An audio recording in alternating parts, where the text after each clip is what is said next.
जय हिंद दोस्तों, आप सभी का स्वागत है एक बार फिर से आपके अपने YouTube चैनल यूनिक ज्ञान में।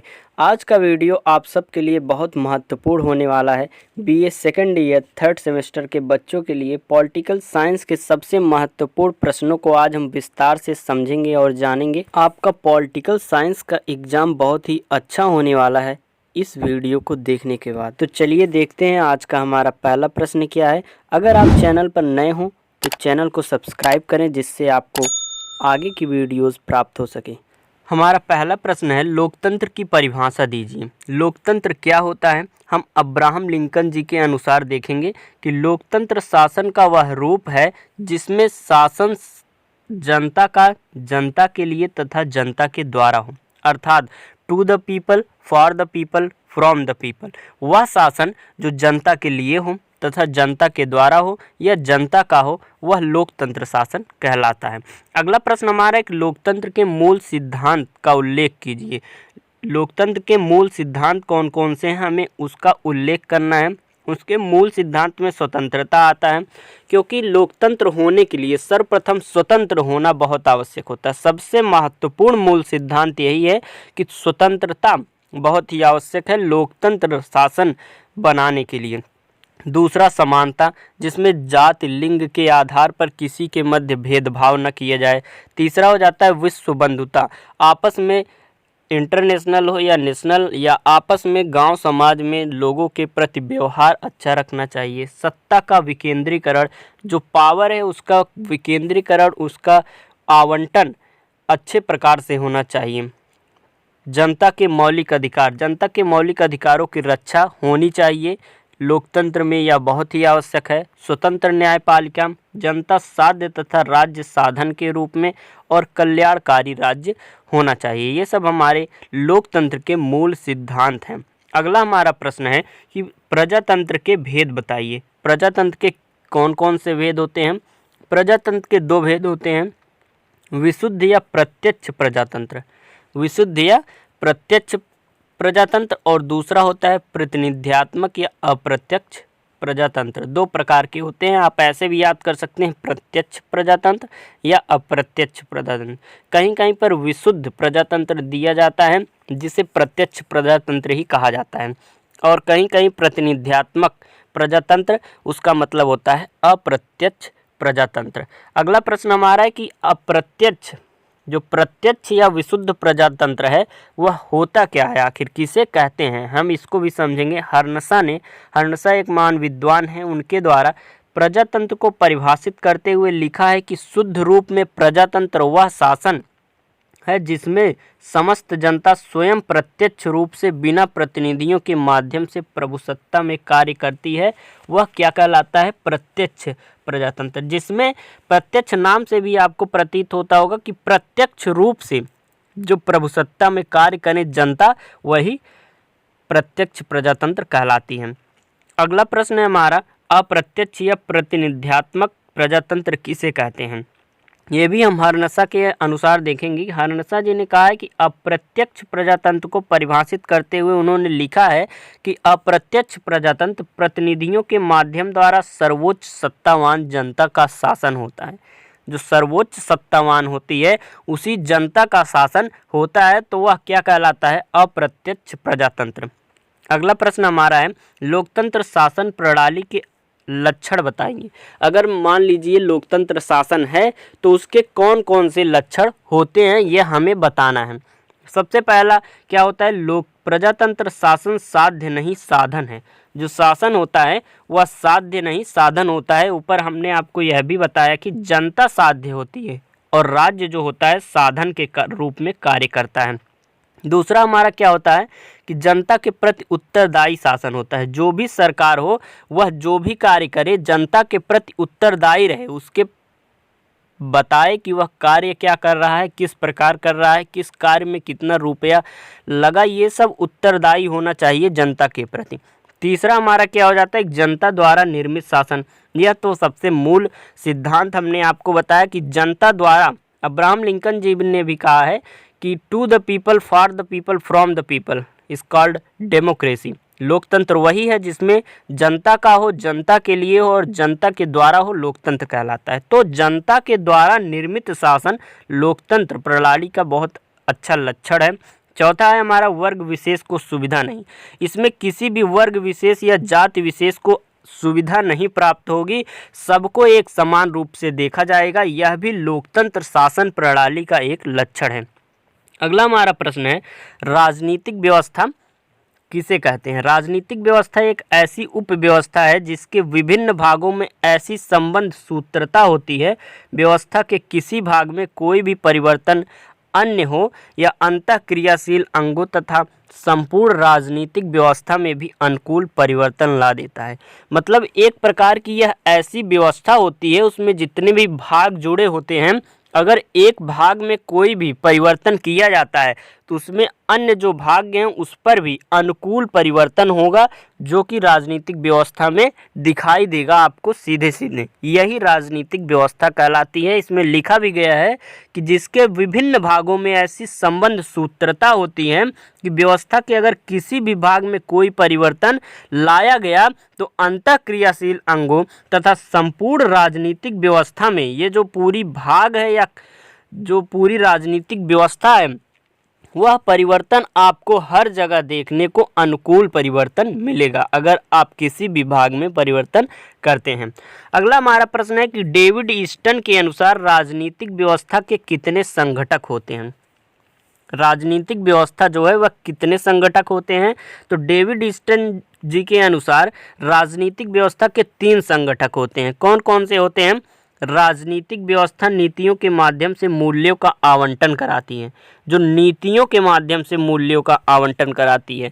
और दूसरा क्या है, इसका आवंटन प्राधिकारिक होता है, आधिकारिक रूप से होता है।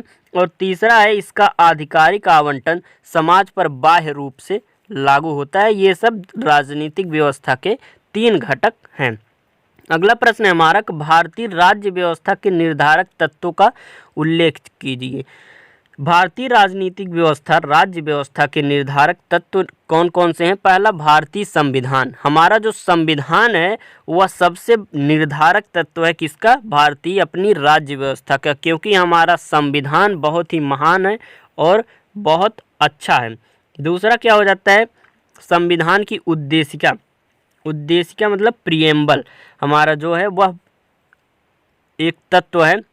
दूसरा है, तीसरा है ब्रिटिश विरासत। चौथा आधुनिकीकरण। पांचवा है धर्म और सांप्रदायिकता। छठा है जाति क्षेत्रीयता एवं भाषा आदि। यह सब हमारे क्या हैं, ये सब हमारे भारतीय राज्य व्यवस्था के निर्धारक तत्व हैं। कौन कौन से, भारतीय संविधान है और संविधान की उद्देशिका, ब्रिटिश विरासत, आधुनिकीकरण, धर्म और सांप्रदायिकता, जाति क्षेत्रीयता एवं भाषा आदि। अगला हमारा प्रश्न है कि भारतीय राज्य व्यवस्था की स्थिरता का युग किसे कहा जाता है। ये बहुत इंपॉर्टेंट क्वेश्चन है कि भारतीय राज्य व्यवस्था की स्थिरता का युग किसे कहा जाता है। हम जानते हैं कि सन 1950 से 1964 का युग नेहरू युग कहलाता है। स्वतंत्रता के बाद का यह 1950 से 1964 का युग कौन सा युग कहलाता है, नेहरू युग। राज्य व्यवस्था में इस युग को स्थिरता का युग कहा गया है क्योंकि नेहरू जी ने देश को राजनीतिक स्थिरता प्रदान की थी। भारतीय राज्य व्यवस्था की स्थिरता का युग कब से कब तक है, 1950 से 1964 तक, क्योंकि नेहरू जी ने देश की राजनीतिक स्थिरता इस युग में प्रदान की थी। ये हमारी इकाई फर्स्ट की जितने भी महत्वपूर्ण क्वेश्चंस थे वो हमने आपको बताए। अब इकाई सेकंड में हम देखेंगे क्या क्या क्वेश्चंस हमारे इंपॉर्टेंट हैं। भारतीय संविधान के प्रमुख संघात्मक लक्षण बताइए। हमारे जो भारत का संविधान है उसमें संघात्मक होने का क्या क्या लक्षण पाया जाता है, इसको हमें बताना है। तो भारतीय संविधान में प्रमुख संघात्मक लक्षण कौन कौन से हैं। संविधान की सर्वोच्चता, कोई भी बात हो संविधान सबसे सर्वोच्च है, या हमारे भारत के संविधान में बताया गया है। शक्तियों का विभाजन, शक्तियों का विभाजन इस प्रकार से किया गया है केंद्र में और राज्य में, इससे हमें संघात्मक लक्षण का प्रतीत होता है। तीसरा है स्वतंत्र सर्वोच्च न्यायालय। हमारा जो सर्वोच्च न्यायालय है वह स्वतंत्र है और सर्वोच्च है। लिखित संविधान, हमारे देश का जो संविधान है वह एक लिखित संविधान है। और पांचवा, संविधान की अपरिवर्तनशीलता। संविधान को हर एक भाग को नहीं बदला जा सकता, कुछ मुख्य भाग हैं जो उसमें तो बिल्कुल परिवर्तन नहीं किया जा सकता। 12वां हमारा प्रश्न है, भारतीय संविधान के एकात्मक लक्षण बताइए। हमने संघात्मक लक्षण तो जान लिए, लेकिन हमारा जो संविधान है वो एकात्मक की तरफ झुका हुआ है कहा जाता है, तो इसके लक्षण क्या हैं हमें जान लेना चाहिए। पहला है कि इकहरी नागरिकता। हमारे जो भारत में लोग हैं उनकी नागरिकता इकहरी है, ना कि देश की अलग और राज्य की अलग। ऐसा नहीं है हमारे देश में। हमारे देश में अगर आप उत्तर प्रदेश के हैं तो आपको भारतीय ही कहा जाएगा। यह होती है इकहरी नागरिकता। दूसरा है शक्तियों का बंटवारा केंद्र के पक्ष में होना। जो शक्तियों का बंटवारा है वह केंद्र के द्वारा होता है, केंद्र के पक्ष में होता है।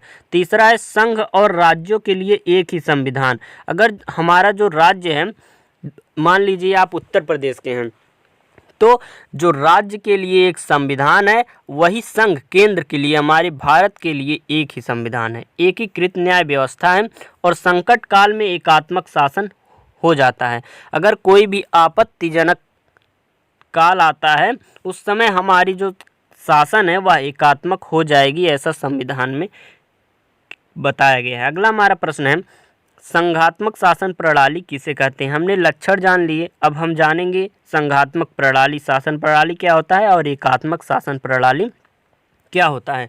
गार्नर के अनुसार संघात्मक शासन एक ऐसी प्रणाली है जिसमें केंद्रीय व स्थानीय सरकारें एक ही सामान्य प्रभुत्व के अधीन संयुक्त होती हैं तथा यह सरकार अपने अपने क्षेत्रों में सर्वोच्च होता है। हमने क्या देखा, केंद्रीय व स्थानीय सरकारें एक ही सामान्य प्रभुत्व के अधीन होती हैं। दोनों अलग अलग हैं लेकिन एक ही प्रभुत्व के अधीन संयुक्त होती हैं और यह सरकारें अपने अपने क्षेत्रों में सर्वोच्च होती हैं। स्थानीय जो सरकार होगी वह सर्वोच्च होगी, केंद्र में तो सर्वोच्च रहेगी ही। दोनों सरकारों के क्षेत्र संविधान द्वारा इस व्यवस्था को जन्म देने वाले संसदीय अधिनियम के द्वारा निर्धारित होते हैं। जो भी सरकार के क्षेत्र संविधान द्वारा अथवा इस व्यवस्था को जन्म देने वाली संसदीय जो अधिनियम है वही दोनों सरकारों के क्षेत्र को सीमित करती है। अगला हमारा प्रश्न क्या है कि एकात्मक शासन प्रणाली किसे कहते हैं। गार्नर जी के अनुसार हम देखेंगे कि जहां संविधान शासन की समस्त शक्तियों को केवल एक केंद्रीय अंग तथा अंगों को दे, जिससे स्थानीय सरकारें सत्ता और स्वायत्तता जो उनके पास है प्राप्त करे या वास्तव में अपने जीवन का अस्तित्व ही प्राप्त करे, वहां सरकार की एकात्मक प्रणाली होती है। जैसे कि अगर मान लीजिए हमारे स्थानीय सरकारें जो हैं वह न रहें, एकात्मक सरकारी रहे, तो एकात्मक शासन प्रणाली कहलाती है। हमारा अगला प्रश्न है, मिलीजुली सरकार किसे कहते हैं। ये तो आप लोग जानते ही होंगे, मिलीजुली सरकार किसे कहते हैं या गठबंधन सरकार किसे कहते हैं। ऑग के अनुसार हम परिभाषा देखेंगे। विद्वानों के अनुसार अगर हम परिभाषा को अपने पेपर में, अपने एग्जाम की कॉपी में लिखते हैं तो हमें ज़्यादा अंक प्राप्त होता है। जैसे अगर हमने अपने मन से कोई भी समझते हैं हम कि मिलीजुली सरकार क्या है, उसको हमने अपने मन से बनाकर लिख दिया, साथ ही साथ किसी एक विद्वान की परिभाषा हमने अगर लिख ली तो हमें ज़्यादा अंक प्राप्त होगा। तो ऑग के अनुसार हम मिलीजुली सरकार की परिभाषा देखेंगे कि मिलीजुली सरकार एक ऐसी सहयोगी प्रबंध का नाम है जिसमें विभिन्न राजनीतिक दलों के सदस्य सरकार के गठन या मंत्रिमंडल के निर्माण के लिए एक हो जाते हैं। मान लीजिए कोई चुनाव हुआ और एक अकेले किसी पार्टी का जो सीट है वो बहुत कम है, जो सबसे ज़्यादा है उससे थोड़ा सा ही कम है, तो एक दूसरी पार्टी गठबंधन करके दोनों एक साथ मिलके उस जो आगे पार्टी है उससे ज़्यादा होकर अपनी सरकार बना सकती हैं। यही है मिलीजुली सरकार या गठबंधन सरकार। मिलीजुली सरकार के लक्षण क्या क्या हैं हम इसको जानेंगे कि मिलीजुली सरकार के प्रमुख लक्षण हैं कि इसमें कम से कम 2 दलों की भागीदारी होती है। एक अकेले कोई गठबंधन कैसे बना सकता है, ये तो बहुत ही लॉजिकली आप जानते ही होंगे कि कम से कम दो दलों की भागीदारी आवश्यक है। भागीदारी दल की संख्या इससे भी अधिक हो सकती है, दो ही नहीं अनेक दल मिलकर एक गठबंधन सरकार बना सकते हैं। अगला प्रश्न हमारा है, गठबंधन या समवित सरकारों के प्रमुख प्रतिमानों का उल्लेख कीजिए। जो गठबंधन सरकार है, मिलीजुली सरकार है, उसके प्रमुख प्रतिमान क्या क्या हैं, हमें उनको बताना है। तो एक दल की प्रधानता वाला गठबंधन, कोई भी गठबंधन बने उसमें एक ऐसा दल होगा जिसकी सीट सबसे ज़्यादा होगी, तो उसकी प्रधानता अवश्य रहेगी। अगर कोई भी अपनी सीट ज़्यादा रहेगा तो वह अपनी प्रधानता दिखाएगा ही। तो एक दल की प्रधानता वाला गठबंधन। दूसरा, समान शक्तिशाली दो परस्पर विरोधी गठबंधन, समान सीटों को प्राप्त करके दो परस्पर विरोधी गठबंधन कर सकते हैं। तीसरा है, निषेधात्मक आधार पर अनेक राजनीतिक दलों का गठबंधन, अर्थात दो से अधिक अनेक राजनीतिक दल मिलकर एक गठबंधन कर लेते हैं। और चौथा है, राष्ट्रीय सरकार। ये सब हमारे प्रमुख प्रतिमान हैं किसके, मिलीजुली सरकार या गठबंधन सरकार के। अब हम आगे देखेंगे कि राजनीतिक दलों की कोई एक उपयुक्त परिभाषा दीजिए। राजनीतिक दल कुछ लोगों का ऐसा समूह है जो कुछ सिद्धांतों पर सहमत होकर अपने संयुक्त प्रयासों द्वारा जनहित को आगे बढ़ाने के लिए संगठित होता है। ऐसे लोगों का समूह, जैसे आप अपने गांव में ही देखते होंगे, कुछ लोगों के विचार राजनीति को लेकर मिलते हैं तो वह एक पार्टी के कहे जाते हैं, वही एक राजनीतिक दल है। आप उसको बड़े लेवल पे यही समझिए। तो अनेक अलग अलग जगहों के लोग जिनके विचार राजनीति के लिए एक हों और वह आपस में मिलकर जनहित को आगे बढ़ाने के लिए संगठित होते हैं, तो वह राजनीतिक दल कहलाता है। अब हम अगर एडमंड बर्क हैं उनके अनुसार देखेंगे तो राजनीतिक दल कुछ लोगों का ऐसा समूह है जो कुछ सिद्धांतों पर सहमत होकर अपने संयुक्त प्रयासों द्वारा जनहित को आगे बढ़ाने के लिए संगठित रहता है। अगला हमारा प्रश्न है कि मैकाइवर ने राजनीतिक दल को किस प्रकार परिभाषित किया है। मैकाइवर ने राजनीतिक दल को किस प्रकार परिभाषित किया है, अर्थात मैकाइवर के अनुसार राजनीतिक दल क्या है। राजनीतिक दल वह समुदाय है जो किसी विशेष सिद्धांत या नीति के समर्थन के लिए संगठित किया जाता है। किसके लिए? विशेष सिद्धांत या नीति के समर्थन के लिए संगठित किया जाता है, जो संवैधानिक उपायों से उस सिद्धांत अथवा नीति को शासन का आधार बनाने का प्रयत्न करते हैं, वह राजनीतिक दल कहलाते हैं। अब हम देखेंगे राजनीतिक दलों के चार कार्य कौन कौन से हैं। राजनीतिक जो दल है उनके चार कार्य कौन कौन से हैं। पहला है शासन का प्रचालन, दूसरा शासन पर नियंत्रण, शासन व जनता के बीच कड़ी, जो शासन है और जनता के बीच में जो कड़ी है उसका कार्य एक राजनीतिक दल के जो मेंबर होते हैं, जो सदस्य होते हैं, वह करते हैं। और चौथा है सार्वजनिक नीतियों का निर्धारण करते हैं। शासन में जब वह आ जाएंगे सरकार के रूप में तो वह शासन का संचालन करेंगे और शासन पर नियंत्रण भी करेंगे और शासन व जनता के बीच की एक कड़ी के रूप में भी कार्य करेंगे। यह सब राजनीतिक दलों के कार्य हैं। राजनीतिक दलों की चार विशेषताएं लिखी हैं। राजनीतिक दल एक तो संगठित होते हैं, दूसरा अपने सिद्धांतों में एकता रहती है। अगर किसी भी सिद्धांत में एकता रहेगी तभी तो वह एक राजनीतिक दल के कहलाएंगे। जैसा कि हमने आपको बताया कि जब समान विचारों के लिए जनहित के लिए एकत्रित होकर शासन का निर्माण करते हैं तो वही राजनीतिक दल कहलाती है। तो सिद्धांतों में जब एकता होगी तभी तो राजनीतिक दल कहलाएंगे। तो यह राजनीतिक दल की एक विशेषता है। सत्ता प्राप्ति की आकांक्षा, अगर सत्ता नहीं प्राप्त करेंगे तो वह जनहित के लिए कार्य कैसे करेंगे। तो सत्ता प्राप्ति की आकांक्षा जो होती है वह राजनीतिक दल की एक विशेषता होती है। चौथा है राष्ट्रीय हित, कोई भी राजनीतिक दल हो जब सत्ता प्राप्त कर लेगी अगर राष्ट्रीय हित का कार्य नहीं करेगी तो वह शासन में नहीं रह पाएगी। इसलिए राष्ट्रहित का विचार राजनीतिक दलों में बहुत ही ज़्यादा आवश्यक है। अगला प्रश्न हमारा है कि दल पद्धति के चार गुण लिखिए। कौन कौन से गुण होते हैं? श्रेष्ठ सरकार बनाना, जनमत का निर्माण करना, शासन व्यवस्था में सामंजस्य और कानूनों की बुराइयों को दूर करना। जो कानून में बुराइयां हों उनको दूर करना दल पद्धति के गुण के आधार पर जाना जाता है। अगला प्रश्न हमारा है कि दल पद्धति के 4 दोष बताइए। गुण तो हमने जान लिए, दोष क्या क्या हैं? राष्ट्रीय एकता के लिए घातक होते हैं, भ्रष्टाचार को प्रोत्साहन करते हैं, आगे बढ़ाते हैं, योग्य व्यक्तियों का अभाव हो जाता है दल पद्धति अगर दल बन जाता है किसी चीज़ का, और देश की प्रगति जो होती है उसमें यह बाधक के रूप में कार्य करते हैं। और अगला प्रश्न हमारा है, दल कितने प्रकार के होते हैं? दल मुख्य रूप से 3 प्रकार के होते हैं, एक दल पद्धति, द्विदल पद्धति और बहुदल पद्धति।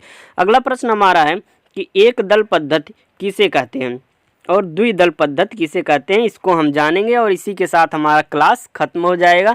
आगे के प्रश्न हम नेक्स्ट वीडियो में बनाएंगे, तो चैनल को सब्सक्राइब करें जिससे आपको अगला वीडियो प्राप्त हो सके। देखते हैं एकल दल पद्धति क्या होता है। जिस देश में केवल एक ही राजनीतिक दल होता है और दूसरा राजनीतिक दल बनाने की जहां अनुमति नहीं होती है, उस दल पद्धति को एक दल पद्धति, एकल दल पद्धति कहते हैं। अर्थात वह राजनीतिक दल बनाने के लिए जहां पर एक ही राजनीतिक दल हो और दूसरा दल बनाने का उस स्थान पर अनुमति ना हो, तो वहां पर एक दल पद्धति, एकल दल पद्धति लागू होता है। दूसरा प्रश्न हमारा है कि द्विदल पद्धति किसे कहते हैं? जिन राज्यों में मुख्य रूप से 2 राजनीतिक दल होते हैं वहां की दल पद्धति को द्विदल पद्धति कहते हैं। और कमेंट करके ज़रूर बताएं कि हमारे भारत देश में कौन सा दल पद्धति है, एकल दल पद्धति, द्विदल पद्धति या बहुदलीय पद्धति है। यह कमेंट करके ज़रूर बताएं और चैनल सब्सक्राइब करें जिससे आपको अगली वीडियो प्राप्त हो सके। धन्यवाद, मिलते हैं अगले वीडियो में।